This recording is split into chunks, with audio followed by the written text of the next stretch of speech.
کہ 18 مئی کو جب اس کا نوٹیفیکیشن ہوا میں نے پرائم منسٹر کو واٹس ایپ میسج کیا. دنیا میں پاکستان میں ایسی کوئی مثال نہیں ہے پہلے کہ پرائم منسٹر مافیا کے خلاف اس طرح کاشتکاروں کو کہنے پہ کھڑا ہو جائے. وہی ایکٹ دوبارہ آیا, دوبارہ بل پاس ہوا, دوبارہ کاشتکاروں کے حق میں پاس ہوا. یہ کاشتکاروں کو ایک ہمیشہ کے لیے پرائم منسٹر نے تحفظ دلوایا جو ہمیں کسی اور پہ یہ امید نہیں تھی, کوئی بھی پرائم منسٹر ہوتا یہ کام نہ کرتا.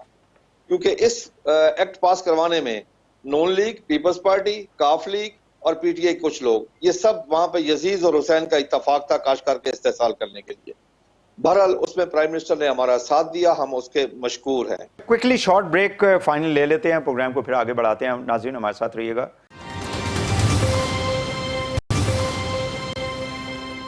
انور بیگ صاحب, آئی ایم ایف کے جو اس وقت کمپلشنز ہیں ہمارے اوپر, کیا ہم اس طرح کی تمام مالیاتی اداروں سے باہر آ سکتے ہیں یا نہیں, اور کس حد تک آپ سمجھتے ہیں کہ اس کی وجہ سے ہمارے اوپر یہ مہنگائی کا سیلاب آیا ہوا ہے؟ وحید صاحب, آپ کو پتہ ہے کہ نارملی ایک ملک آئی ایم ایف کے پاس اپنی لائف میں ایک دفعہ جاتا ہے, بہت پرابلم ہوا تو 2 دفعہ جاتا ہے. ہم یہاں تقریباً 20 دفعہ گئے آئی ایم ایف کے پاس جب سے پاکستان بنا ہے 1947 میں. یہاں پہ تو لوٹ مار ڈے 1 سے ہے, یعنی کوئی اینڈ نہیں ہے. آپ کے اوپر 120-130 بلین ڈالر کا قرضہ ہے, چڑھا ہوا ہے. یہ کیسے اتاریں گے؟ آپ کے نہ ایکسپورٹس بڑھ رہے ہیں, نہ آپ کا ہوم ریمیٹنس بڑھ رہا ہے, نہ اس کے دونوں چیزوں پہ سیریسلی ورکنگ ہو رہی ہے. تو مجھے تو بہت مشکل لگ رہا ہے کہ یہ آپ اپنے اکنامک میس سے نکلیں گے کیسے, کیونکہ مجھے نہیں لگتا کہ ہمارے پاس کوئی امیجیٹ سولوشن ہے at least for another 10 years. یہ جتنے قرضے ہیں آپ اتاریں گے کہاں سے؟ اور انفلیشن بڑھتی جا رہی ہے, لوگ جیسے آپ کو پتہ ہے چلا رہے ہیں مہنگائی کی وجہ سے. تو it's a very very serious situation. اور اب اللہ کرے پی ٹی آئی گورنمنٹ کچھ یا آگے 2 سال میں کچھ کر لے, کیونکہ otherwise it will be very difficult کہ جب جنرل الیکشنز ہوں گے پی ٹی آئی کے پاس کوئی چیز ہوگی نہیں بیچنے کے لیے. اور اب لوگوں کے پاس اویئرنیس بہت ہے, اور اپوزیشن آپ کو پتہ ہے کہ یہ میچورڈ کھلاڑی ہیں, ان کے پاس انڈر 19 کی ٹیم ہے پی ٹی آئی کے پاس, وہ سب پرانے گاہک ہیں, کھلاڑی ہیں. نون لیگ ہو گئی, پیپلز پارٹی ہوئی, بالکل صحیح. خالد صاحب جی, خالد صاحب پہ بولنے کے لیے صحیح اچھے لوگ ہیں جو لاجیکل بات کرتے ہیں, تو وہ بڑا مشکل ہو جائے گا. بالکل صحیح ہے, بالکل صحیح ہے بیگ صاحب, میرے پاس ٹائم کم ہے, میں چاہوں گا خالد ایمرجنسی بزنس. بالکل صحیح ہے خالد صاحب, یہ جو مہنگائی ہوتی ہے اس میں قرضوں کا سب سے زیادہ مسئلہ ہے. ہمیں ڈیٹ ریٹائرمنٹ کرنی ہوتی ہے, اور آئی ایم ایف کہتا ہے جی کہ اپنے ٹیکسز بڑھائیں آپ, اور یہ جو سبسڈیز ہیں بجلی کی, باقی جو سبسڈیز ہیں ایون کسانوں کو, اس کو ختم کریں. تو کیا یہ وجہ ہے کہ ہمیں اس طرح کی جو باہر سے قرضے لیے ہوئے ہیں اس کی وجہ سے بھی مہنگائی جو ہے وہ ہمارے ملک کے اندر بڑھ رہی ہے؟ میں تو ایگریکلچر میں بات کروں گا. پہلی بات یہ ہے کہ پوری دنیا میں ایگریکلچر جو ہے سبسڈائز ہے, پوری دنیا میں, یعنی کہ پاکستان میں ایگریکلچر سبسڈی کے بغیر چل ہی نہیں سکتا. ہم کاشتکار تو یہی کہتے ہیں نا کہ ہمیں دنیا کے ساتھ کاسٹ آف پروڈکشن میں لیول پلینگ فیلڈ دے دیں, یعنی انڈیا کے ساتھ, چائنا کے ساتھ, باقی ممالک کے ساتھ ہمیں لیول پلینگ فیلڈ دے دیں, ہمیں کوئی اعتراض نہیں ہے. اور میری یہ خواہش ہوگی کہ عام لوگوں کو گندم سستی ملنی چاہیے, چینی سستی ملنی چاہیے. اس کا طریقہ کار یہی ہے کہ ہماری کاسٹ آف پروڈکشن کو کم کیا جائے. بالکل صحیح ہے, بالکل صحیح ہے. کوکر صاحب ٹائم کم ہے میرے پاس. جمشید چیمہ صاحب, آپ کائنڈلی اس کے اوپر رسپونڈ کر دیں کہ آپ لوگ کس طرح سے, ظاہر ہے کہ پرائم منسٹر صاحب کی تو یہ خواہش تھی گورنمنٹ میں آنے سے پہلے کہ ہم نے کسی بھی ملک یعنی جو فائنینشیل انسٹیٹیوشن ہے اس سے قرضے نہیں لینے, خصوصاً آئی ایم ایف کے پاس. بٹ انفارچونیٹلی وہ ہمیشہ یہ کہتے ہیں کہ ہمیں ایک ایسی اکانومی ملی کہ ہمیں مجبوراً جانا پڑا. کیسے آپ لوگ اس سے باہر آئیں گے؟ دیکھیں, جو بات بیگ صاحب کہہ رہے تھے کہ کوئک فکس تو نہیں ہے اس کا, کوئی امیجیٹلی سولوشن جو ہو کہ, لیکن جو بات بیگ صاحب کی وہ ٹھیک نہیں تھی, وہ یہ تھی کہ ہماری آپ کہہ لیں ایکسپورٹ اور ریمیٹنس یہ دونوں بڑی ہیں.